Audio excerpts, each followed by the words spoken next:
दोस्तों, ईरान और इसराइल के बीच शुरू होने वाली जंग अब हर गुजरते वक्त के साथ खतरनाक से खतरनाक होती जा रही है। अमेरिका के जिसकी इजाज़त के बगैर वैसे तो इसराइल कोई कदम ही नहीं उठाता है और ना ही उसकी मदद के बगैर कोई जंग लड़ता है, वो अमेरिका अब डायरेक्टली ईरान की जंग में कूदने का लगभग मन बना चुका है।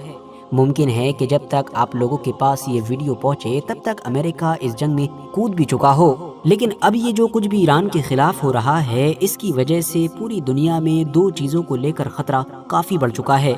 पहला खतरा तो है ईरान की तरफ से आसपास के अरब मुस्लिम देशों पर डायरेक्ट अटैक, क्योंकि आपको याद होगा कि पिछले एक लंबे वक्त से ईरान बार बार इस बात को दोहराता आया है कि फ्यूचर में हमारे ऊपर आसपास के जिस अरब देश से भी हमला होगा, हम बिना सोचे समझे उस देश पर फौरन हमला करेंगे। दरअसल लोकेशन के एंगल से देखा जाए तो अमेरिका ईरान से हद से ज़्यादा दूर है, तो जाहिर सी बात है अमेरिका जब भी ईरान के ऊपर हमला करेगा तो वो अपने उन्हीं मिलिट्री बेसिस का इस्तेमाल करेगा कि जो ईरान के आसपास में अरब देशों के अंदर मौजूद हैं। तो इसीलिए ईरान भी जवाबी कार्रवाई में चाहते या ना चाहते हुए भी उन अरब देशों पर हमला करेगा ही और वहाँ मौजूद जो अमेरिकन एसेट्स हैं उनको निशाना बनाएगा। और अगर ऐसा होगा तो हम जानते हैं कि आसपास के ये अरब देश के जिनका हमेशा से फोकस सिर्फ इकोनॉमिक ग्रोथ पर रहा है और डिफेंस के मामले में वो ईरान, इसराइल और अमेरिका जैसी ताकतों के सामने कहीं नहीं ठहरते हैं, वो अपने आप को एक ऐसी कंडीशन में पाएंगे कि जहां आगे कुआं होगा तो पीछे खाई मौजूद होगी।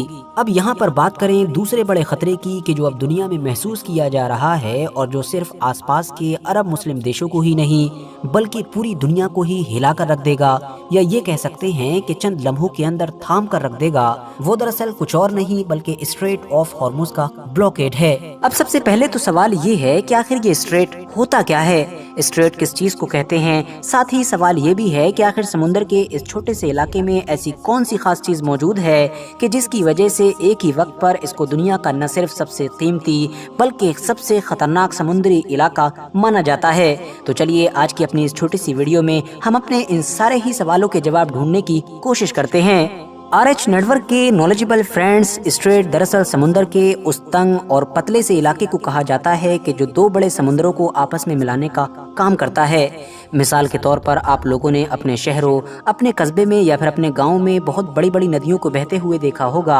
और उन नदियों में आपने ये चीज़ नोटिस की होगी कि वैसे तो वो नदी चाहे कितनी भी बड़ी हो, कितनी भी चौड़ी हो, मगर एक जगह पर जाकर अचानक से वो नदी पतली हो जाती है और फिर आगे जाकर ही वो नदी एक बार फिर से चौड़ी हो जाती है। ऐसा ही मामला समुद्रों के साथ है। समुद्र वैसे